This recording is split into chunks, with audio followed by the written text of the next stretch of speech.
एवं सततयुक्ता ये भक्तास्त्वां पर्युपासते ये चाप्यक्षरमव्यक्तं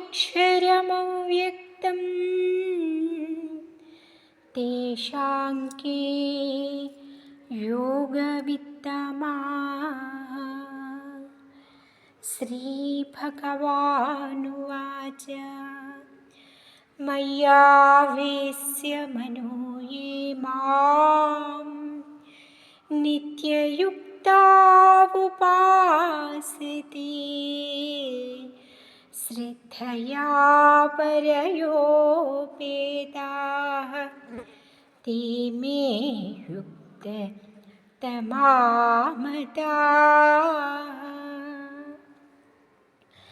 ఎవరి మనస్సు నిరంతరము పరమాత్మయందు నిండి ఉండుట, నిరంతరము నామస్మరణాపరులై ఉండుట, మిక్కిలి శ్రద్ధతో కూడి ఉండుట,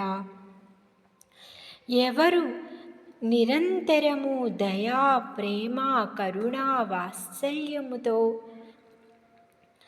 నిండి విరాజిల్లే పరులై ఉంటారో వారే నాకు మిక్కిలి ప్రీతిపాత్రులు. వారు సన్యాసియా గృహస్థుయా అనే భేదభావనే లేదు అని ఈ పద్యం యొక్క తాత్పర్యము.